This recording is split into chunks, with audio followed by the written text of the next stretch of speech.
librarians when they think about safety, but your kid's school library is one of the best resources for safety information on any number of topics. Kate Coreson is with us today to talk about that in detail and about some subtle dangers that might lurk there that librarians like Kate help students and their parents to navigate. If you haven't yet, please hit like and subscribe. You'd be surprised how much that helps. While you're at it, tell your friends, find us on Instagram and Facebook, and even back us on Patreon, where you can get early access and other goodies for just a few bucks a month. Thanks for being here today. Now let's get to work.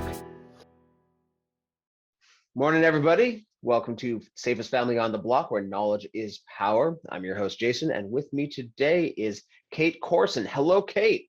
Hello. Hey, how are you doing this morning? I'm doing really well. How are you? So far, so good. Good. Now, Kate comes to us as a veteran educator who's taught drama, journalism, and English language arts in her 17-year career. She's been the certified teacher librarian at Rosemont Ridge Middle School for 6 years. Kate has a Master of Arts in Teaching and a Master's of Science in Library Media. She's a fierce advocate for diverse libraries that not only reflect all members of the community, but also show views of the world people may not get to see outside of a book. Along with her love of all things information, both real and fictional, Kate is a parent of her own middle schooler. And Kate is here today to talk about books. Yeah. Now, which it's not necessarily the world's most intuitive self-defense topic and safety topic outside of grabbing like a complete works of Shakespeare and using it to fend off a mugger. Right. But there's actually a lot to say about books and safety and schools and libraries. And I'm really glad you're able to come on today. Yeah, thank you. Me too. Yeah, so books are I was pleasantly surprised when you contacted me for this interview, because I don't think people think about books as a safety issue.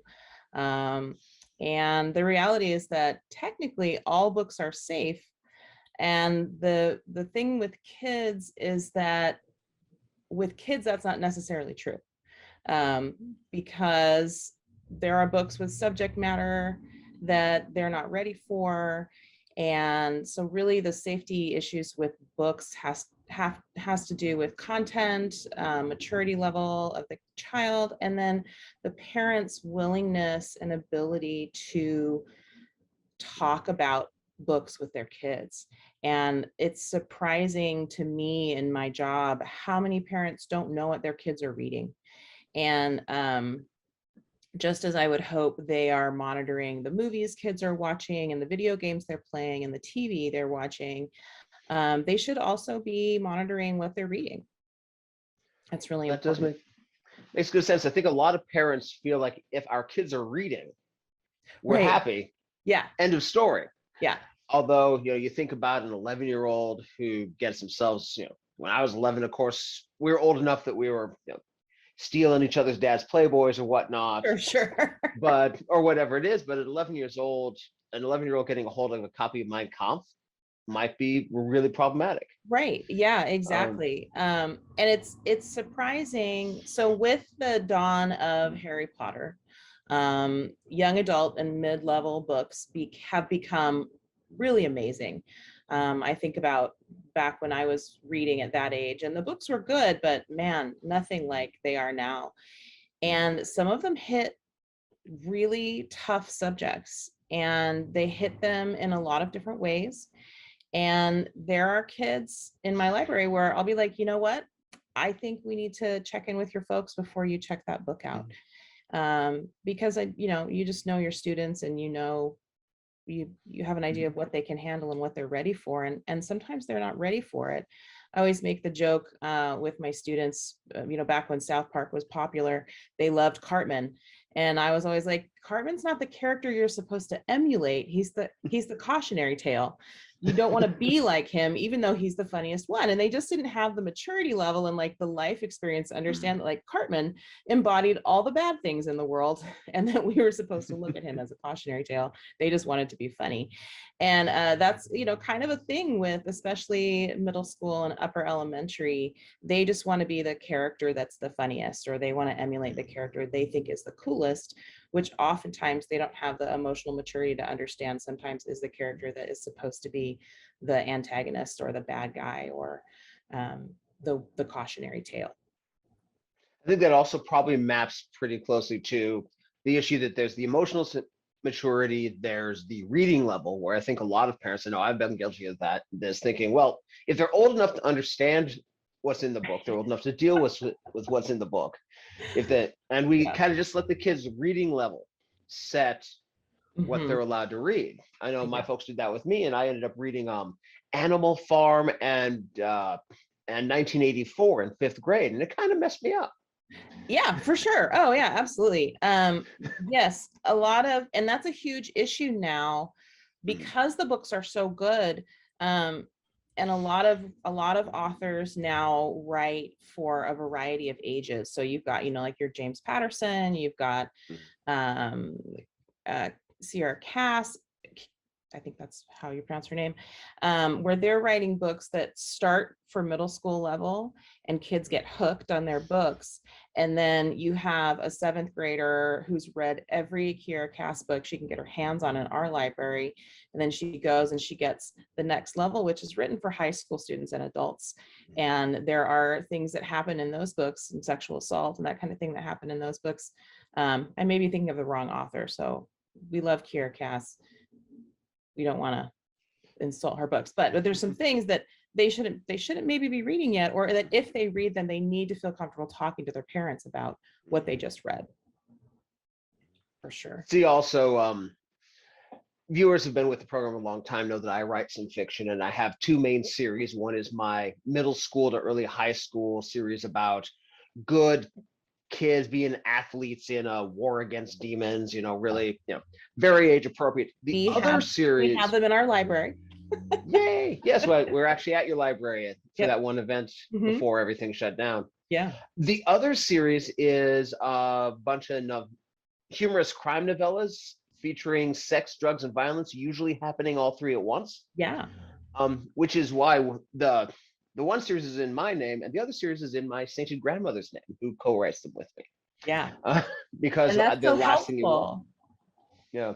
Yeah, and that's a really helpful thing. Adults can do the research and find out, oh, this is really Jason Brigg who wrote those wrestling books, and then they can know. But that's a helpful thing. J.K. Rowling also did a similar thing when she wrote her first adult novel. She has a series written under a pseudonym that's more for adults, and that is very helpful. And that's a good thing, because it is confusing for kids, I think, and they need that guidance. And that's where parents and school staff, especially school librarians, can come in and really help guide kids into books. Because kids want to read things that are edgy. They want to read things that that they've thought about wanting to experience. And I think that's a thing too that we as parents and educators need to understand. And it's hard to understand, but if you're a reader, you look back and you're like, oh yeah, I get that. Is that books are a really excellent way for young people to experience the naughty things that have been taboo, that they believe is taboo and they've been taught are taboo, to experience them through another character, and then to be able to go, ooh, no, thank you, that sounded not very nice, or that's really interesting, do I want to try that or not? And I did a lot of, when I was young, reading books, seeing drug use in books, or seeing sexual situations in books when I was way too young to be reading them, and then being like, no, thank you, I do not want that to be me. And I can think of times when I chose not to participate in things that could have been dangerous for me because of a work of fiction that I'd read when I was younger. And so that can be an actual really helpful thing. But then when you're reading it and you're like, oh, that kind of sounds tantalizing, that's another direction that could happen. And so again, it's, you got to know what your kids are reading. And if you don't know the book, read it. And if you don't want to read it, look it up on Goodreads and, just check and see. Now that we have Google, you can look a lot of that stuff up, and you can talk to the school librarian or talk to a librarian in a public library, and they'll know what's important to know about the book that your kids are. So that's one of 2 things I'm mad at J.K. Rowling about, because There's a J.K. lot to Rowling, be whether mad about right now. yeah, right, yeah, whether or not you liked the books, whether or not you liked her, she did single-handedly bring the quality of kids literature up in the market by two Absolutely. orders of magnitude. It was like Die Hard did to action movies. Mhm. It was like action movies pre and post Matrix, Right. right? Yeah, TV pre exactly. and post Breaking Bad Mhm. is so, and so she gets credit for that. And besides the fact that it turns out she's a bit of a jerk, which is Yeah, really terribly disappointing. Also, because she the books made are kids about not books. being a jerk. Exactly, right? It's so frustrating. You kind of assume she wasn't a jerk. But the other thing she did was now children's books are this damn big, and it's much harder as an adult to. Before then, Yeah. it was an afternoon's reading, and you could Uh-huh. have it nailed. For sure. But the market is now publishing these enormous tomes. These things look like something that Larry McMurtry would have written. Yeah. And there's 7 books long, 8 books Yeah. long. Yeah, for sure. Yeah, she definitely did that as well. And that has Yeah. been with my daughter, who's an avid reader, and she reads above grade level, and would probably only read Harry Potter books if I allowed it, also. But we read a lot of books together. She's 11 and we still read before bed every night. And that's a thing that I think can really help with that piece. Like, you were talking about reading level. Like, there are certain things that I just feel like she should be able to just read, but she may not understand it in her emotional maturity because she's very young for her age. So we read books together a lot, books that I want her to read, books that I love, and that I think she probably could understand if she read it herself, but I want to read it with her first. So we just read it together. And I have a background in theater, and I get to do character voices, which is an extra added bonus. Super fun. And reading together with your child, even once they hit middle school, it's really important. It's an important way to help them understand how to read books, how to understand books. You can read with them and ask questions. Even in like the Rick Riordan books, we're reading the Magnus Chase books right now, his Norse God series, which is fantastic. Rick Riordan is actually kind of become the hero of the hour in young adult fiction right now, in mid-level fiction and young adult fiction. And he has stuff in there that's like for teenagers more than it is for tweens. And we just talk about it. We talk about, there's dead parents, and there's characters die in every episode, in every book, and that kind of stuff. And so just being able to kind of sit down and ask a question. He has great vocabulary in his books. So, hey, Holly, do you understand what this character just said? And being able to read with them. And then you can have, this book that we're reading right now is 850 pages, which, I read Gone with the Wind. It's almost Gone with the Wind length, and it's for young people. But we're able to, because we're reading it together, we read 2-3 chapters a night. It doesn't feel as long and painful as sitting there reading it while my child is reading it. It's a better thing. And it just opens up the conversation. And then she feels comfortable asking me questions about the books that she's reading on her own, to get further information, to ask questions. She knows that I like to talk to her about books.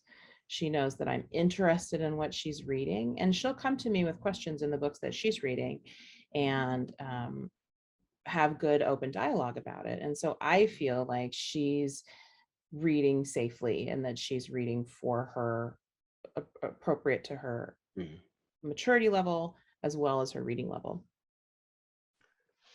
That's really good. We also read with Gabe, and have forever before night. It's a really good touchstone, a good way to kind of kickstart the bedtime ritual as well. And man, I had a question on the tip of my brain, and then it just kind of wandered off because you're being fascinating.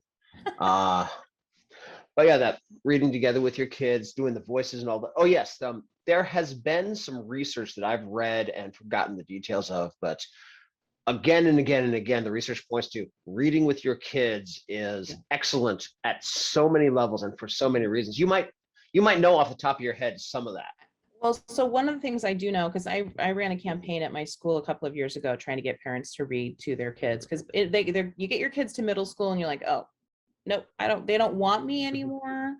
That kind of thing. They do. They like being read Yeah. to. I read to my kids in the library and they just love it. But there was research done, and I hope I don't misinterpret it, but that the audio, understanding through audio versus understanding through visual decoding and reading, because it takes that decoding piece away from the child, from the person, they're able to understand things that they're listening to far better than they're able to understand things that they're reading, because audio understanding through hearing develops first. Understanding through reading develops second. So when they're in that stage where their brain, kids between 11 and 15 do as much development as kids from 0 to 5. Their brains and bodies develop as much as they do from 0 to 5. And if you think about the difference between a newborn and a 5-year-old, that's the difference between a 10-year-old and a 15-year-old. Wow. And a lot of the development that they do is that cognitive understanding, and listening is oftentimes they can listen better than they can read. And so it's important. And that's why it's important for teachers to read out of their books to students. You obviously don't want that to be your whole class, but you need to do some of that reading, especially if you're reading a complicated passage or that sort of thing. And so that's, I think, part of the research that you might be talking about is just that understanding through hearing, because you remove the decoding piece. Well, that makes sense. Yeah. And so it comes as no surprise to me that a librarian is telling me that it's important for kids to read. It's important to read with our kids. And and this idea of books being safe or not, I think that there's one side of the spectrum, which is there is a part of the population that feels like books that are not a holy text are not to be trusted. Yes. And there's the other side that negligence, the wrong word, but I think I'm guilty. I'm close to that side where, well, they're reading, it's okay. Yeah. And neither of those ends of the spectrum is necessarily the best, safest course of action. Yes. And then it sounds like what you're saying is that that as a parent, it's our job to read the books, understand the books, maintain an open dialogue with our kids, talk about books, make talking about books a habit. And that's a lot to do. What are some of the best ways to do that? Some of the best ways to do that.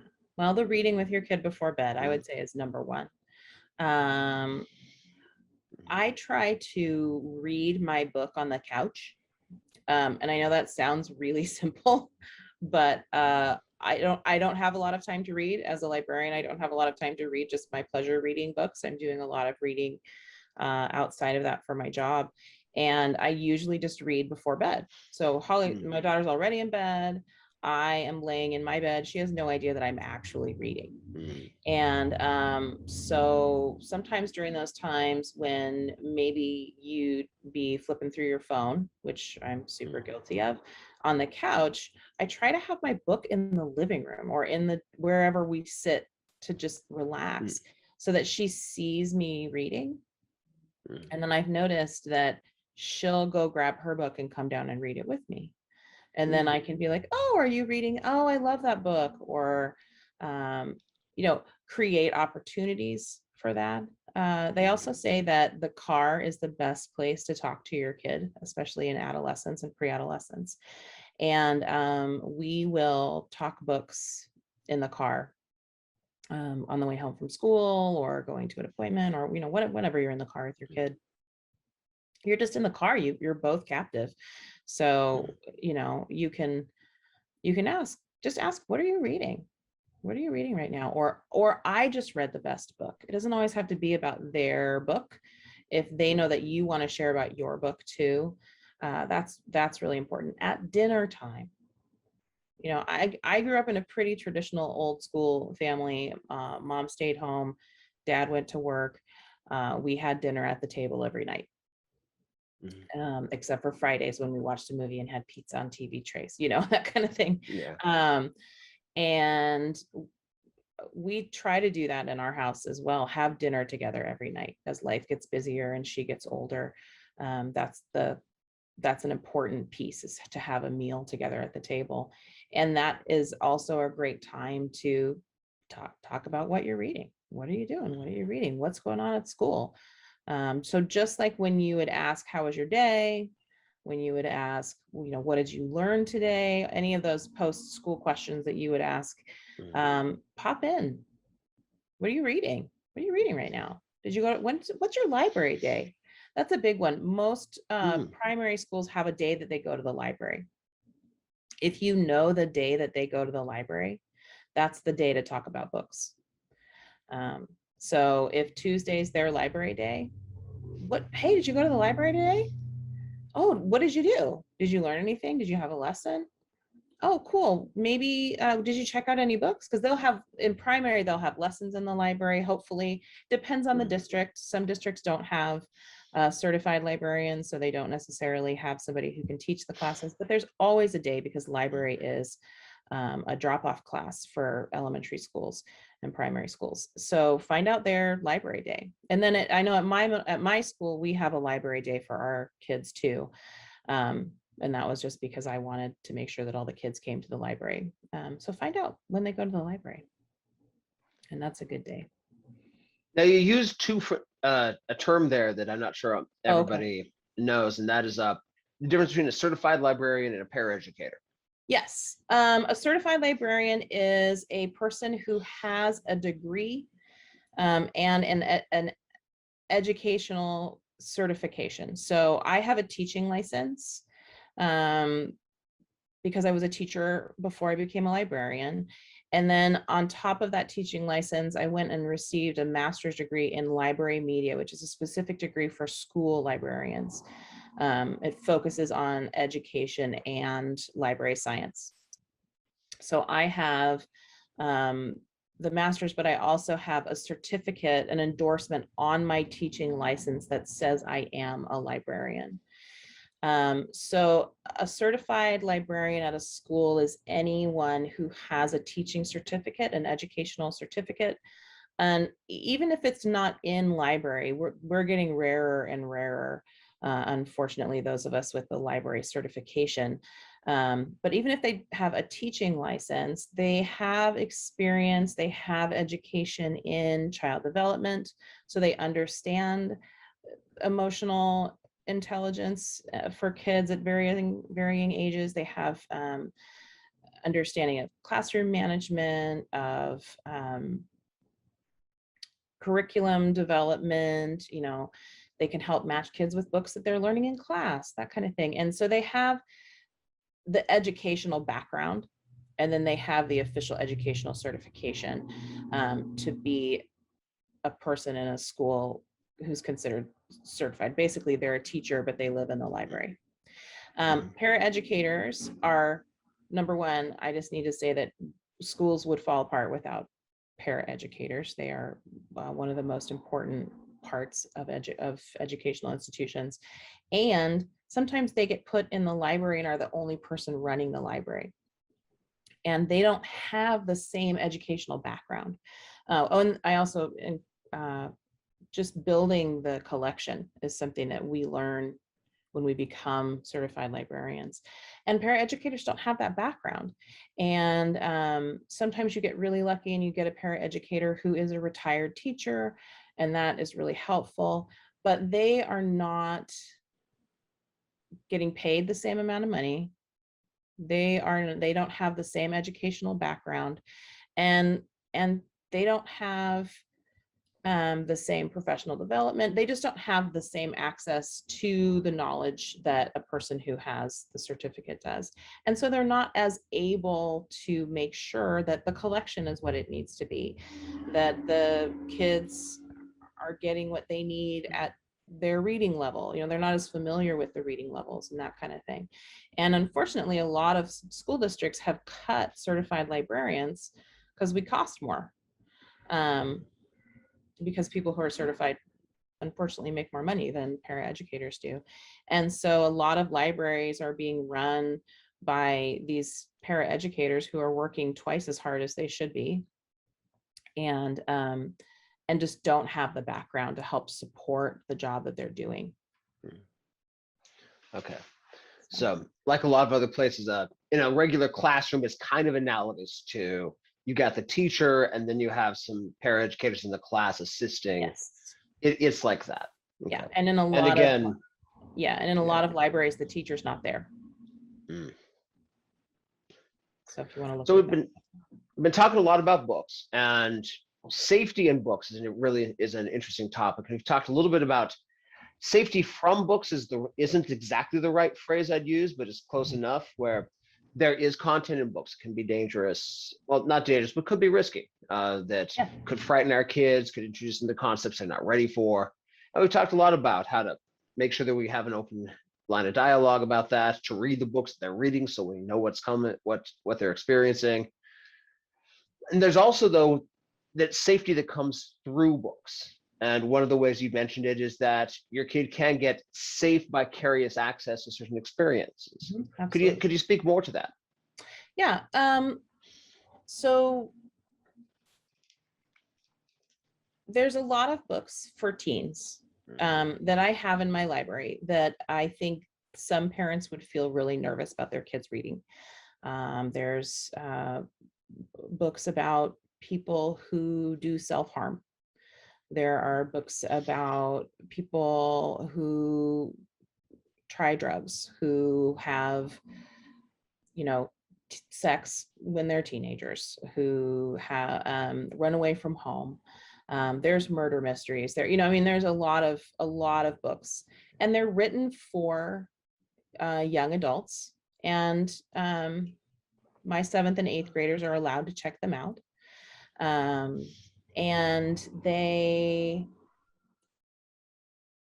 don't always paint. They're not pretty and nice, and they don't always have happy endings, and they explore things that are dark, but they explore things that are also experiences that young people have.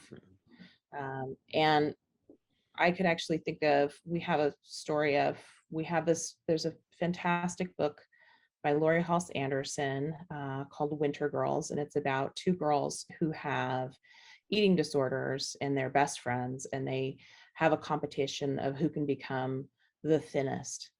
And it's very much a very dark exploration of eating disorders in teenage young women. And one of the girls dies. And it's tragic and hard. And it's about how the other friend comes through her grief and through her illness out the other side. And I had a student who was mature enough to read it, did talk to her mom. I felt really comfortable with her reading it, so I let her check it out. And she went to the counselor a little while after reading it to let the counselor know that one of her friends had similar symptoms to the girls in the books, and her friend had an eating disorder. And that was, I would say that was a big way that a book helped with safety. And I have seen things like that and heard stories like that before, where a kid reads a work of fiction that reflects something that's happening in their life, and they use the knowledge they get from the work of fiction, or the new understanding they get from the work of fiction, to help themselves or another person. Another way that books can help with safety is to see yourself reflected in a book when you are a person who is maybe marginalized or feeling unseen at school. So I have a very large collection of LGBTQ plus books in my library. My LGBTQ kids know where they are, but we don't necessarily advertise them, because also, if you run around with a book with like a big rainbow sticker on it, you're going to get bullied.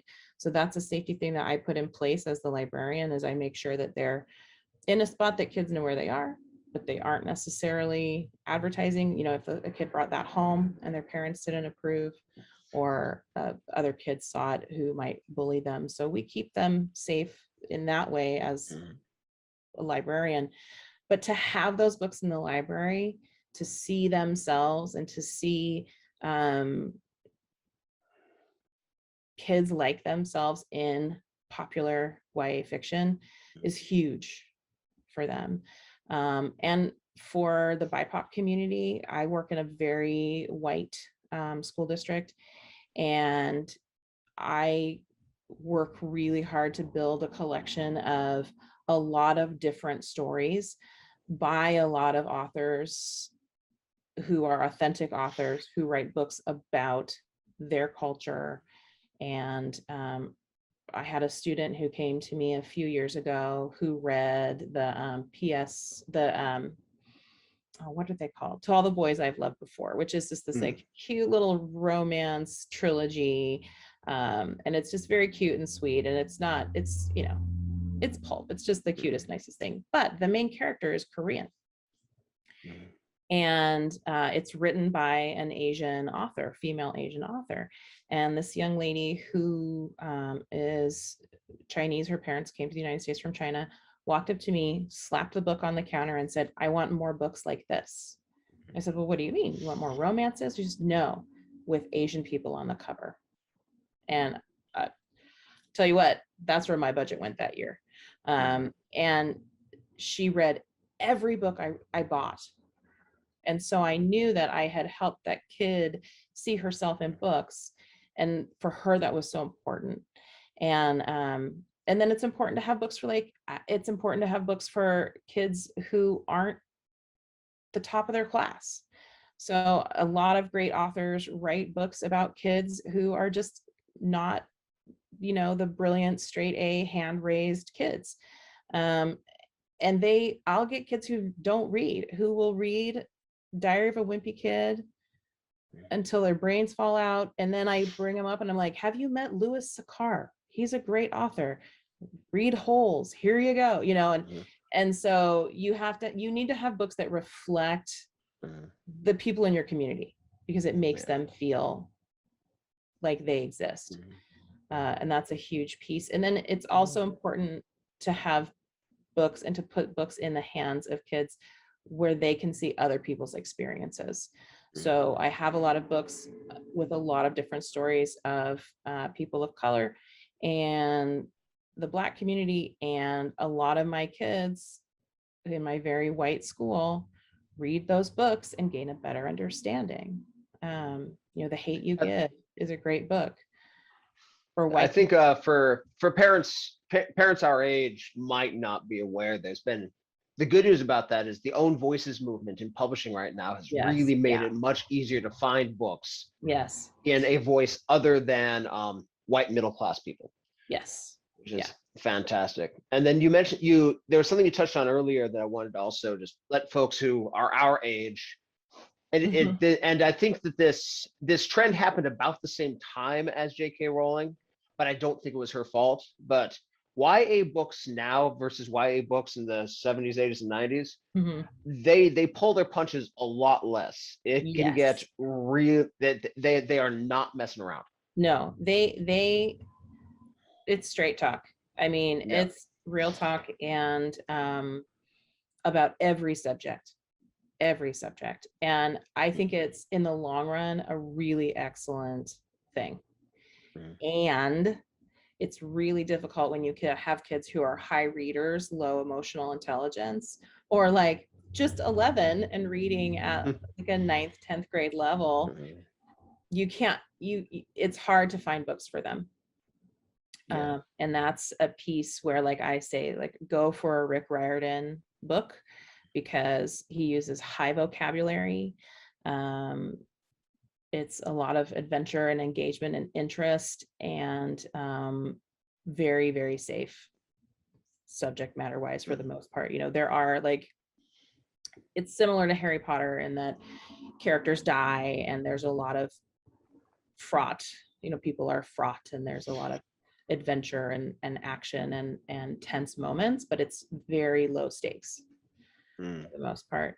Because there are kids that just cannot handle a lot of that, but who have these high reading levels. And so Rick Riordan is a great person to go to for that situation. But they deal with a lot of stuff. Lori Hall Sanderson is an amazing writer, and she deals with real stuff, and her books and this is where having a librarian is helpful. Um, my assistant and I'm like, okay, any book by Laurie Hall Sanderson cannot go to a sixth grader, please, unless you know that their parents say it's okay. Like, we can't let this happen because they're just not ready at that age. And parents don't feel comfortable. Like, there's a comfort level too for parents to talk to kids. And in my house, we are very straightforward and talk to Holly about everything, but not every parent's prepared or has the skill at this point to talk to their kids about cutting or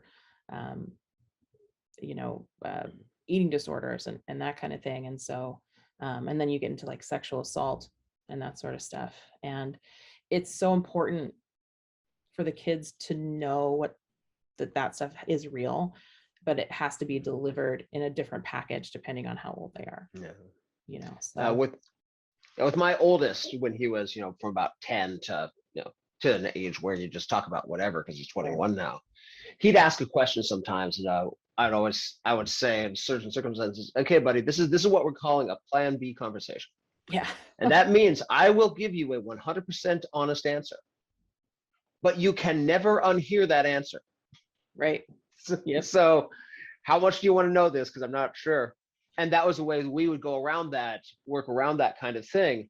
And if we're not watching what our kids read, then they get to have that conversation without our guidance. Yes. And you want it, and you want that conversation to either be with your guidance or the guidance of a trusted adult. And we all know what our friends tell us. You remember, I had 3 or 4 different stories about how babies were made until I found out the real deal. And none of them were correct or even close, so I think you may have told me some things that probably weren't true back in our childhood. Almost certain. Yeah. So viewers, full disclosure, Kate and I, we're not blood kin, but our dads are brothers for every intents and purposes, and we grew up about 20 minutes from each other, so we're cousins. Yeah. We've known each other a long time. We've given each other a lot of misinformation over the years. Oh yes. Oh yes. So it's and so again, I keep going back to the parent involvement, but there's also other trusted adults in a child's life, especially as they get older. As kids pull away from their parents more, as they move into adolescence, they really start to build relationships with their teachers, their coaches, their counselors, their friends' parents. And those are the people they ask a lot of the questions to. And obviously professional educators, we have a code of conduct that we need to follow as far as certain questions, and there are certain questions where we go, you really need to talk to your folks about that. But there are things that they're going to feel more comfortable coming to a school adult or a friend's parent than they are you. And so that's another place where you want to just kind of be in the know. And it's so hard these days. I think it's harder for parents now than it was for parents from our generation, where sometimes there was still a mom at home or a dad at home, a parent who could really be involved in the school. That's not as easy now as it used to be, but you need to know the names of all your kids' teachers. I can't tell you the number of times I've had a parent come to conferences and say, now, what do you teach? What's your subject? What's, just like not know who I am, to the extent of Mrs. Coreson is the English teacher. Too fast. Yeah. But there's 6 or 7 teachers at mid-level in high school. And then maybe there's a coach, and then maybe there's a principal that you have to know, that kind of thing. But it's important to know who the adults are in your child's life as well. And I'm sure you've covered that in past episodes too, but because they're going to read those books and they're going to ask somebody else the question instead of you. Yeah, there's an article that I've got written. I'm shopping it around. I haven't found a good home for it yet, but the working title is "The 10 Least Sexy Things You Can Do to Keep Your Kids Safe." Because everybody come to these safety channels and safety training, and you want your Krav Maga and you want your range time. Right. And that's what people want when they go looking for safety. Right. But this list of things are things like take a swimming lesson. When was the last time you took a swimming lesson? And one of them is volunteer at your kid's school. Yeah, absolutely. It's, Volunteer, this, join the PTA. mhm. And if you have a corporate level employer, most corporate level employers have volunteer days Yeah. as a policy where you can get paid to take a day off once a quarter, once every, twice a year, Mhm, and go just turn up at your kid's school. mhm. And it's Absolutely. incredibly important. Absolutely. Yeah. Yeah, the parents that are more involved always have kids that are more involved too, which I Yeah. think is, important to remember. And Well, you're um, modeling just like you model reading on your couch. absolutely. Yeah. Absolutely. That brings me to Mhm. another point about just how we can kind of keep, how Mhm. books can be safe and how we as a community can help libraries be safe spaces as well. We've all heard about books being banned and books being pulled from libraries and that sort of thing. And I have only ever had one book contested in 6 years, and it turned out that it was a book that I had actually pulled off the shelf and set on my desk to pull out of the system, and then a kid grabbed it off my desk and checked it out before I had a chance to pull it. I was going to pull it because it was more of a high school level book. So I feel pretty good about that. But again, like I said, at the beginning, I believe that all books are safe so long as we know who's reading it and who's helping them get through the book. Um, and rather than if you are a parent whose child has a book and you're like, oh, hair on fire, this is not okay for my child. Remember that it's not okay for your child, but it could be extremely important to another child. So if your child checks out that book about eating disorders, or that book about cutting or drinking or whatever, and you feel uncomfortable and you know your child and you know that your child isn't ready for that book, they can return the book to the library. We can put a note in the system that says, this kid really shouldn't read books about this topic, or contact parent if child wants to check out books about blah, blah, blah. We can do that. And we can keep your child safe. There's gatekeeping at school libraries, and that's important to remember. And that's also important to remember that there's another child who has an eating disorder or who has a friend with an eating disorder who, if they read that book, they're going to save somebody's life. And that, it sounds very dramatic, but it's really true. And like books with LGBTQ characters in it, those books save lives. They literally save lives. And for a student to know that their library has a book that has a person like them in it, that saves lives. And so rather than insisting a book be removed because it doesn't fit your own family's personal values, just talk to your kids and say, listen, this is our family's personal values. We're not comfortable with you reading these books. And then let the librarian know, like, hey, my kid, we can't do this. Can you put a note in their file? And it goes in the computer and it's in there and it pops up every time your kid comes into the library and tries to check out a book. So we can help you keep your kids safe from the books that you feel they're not ready to read. But we want to keep as many books in the library for as many different kids because everybody goes to school. And I think that's a really important thing to remember too. No, absolutely. I remember our high school librarian, Mr. Grubacek, who was like 6'2" and felt to me like he weighed like 4,000 pounds. But he was probably a lean 220. We used to call him Conan the Librarian, and he liked it. But Excellent. he's Good. if a parent would come to him about a question about the book, the first thing he'd ask is, "Well, did you read it?" That's the first question you ask. Absolutely. And if he had it on file, he'd give them the final exam about the book from whatever teacher was teaching the book. Mm-hmm. It's like, okay, do this, come talk. And he was an old guy, military vet. I don't think that is something that would fly these days, but he was downright confrontational. I love that Yeah. he was your librarian. I love that he was a librarian. That's amazing. Yeah. You don't meet a lot of librarians like that. Yeah. So that's pretty cool. But that's your job as a librarian isn't to necessarily make sure that this kid's not getting exposed to ideas that maybe their parents aren't ready for them to be exposed to, but to make sure that those ideas are available for whatever kid needs it. Yes, absolutely. And it's vitally important for some kids to have that. Yeah. And it feels like I should not still be surprised about this at this point in the longevity of the show, but the through lines from a librarian, I'm hearing the same thing from you that I'm hearing from an SVU captain in New Jersey and a guy who used to do the SEER training for Navy SEALs, which is paying a little bit of attention as a parent, keeps your kids safe in ways that don't restrict their experience and their safety, but rather expand it. For example, by being tactically sound, by doing a little bit of research, I can take my kids to countries that otherwise would be completely off limits for travel. And almost the exact same thing is true, that you can, as a parent, curate what they read, curate the conversations around what they read, so that they can read a broader variety of books safely and have a more vibrant and interesting and safe life. Yeah, absolutely.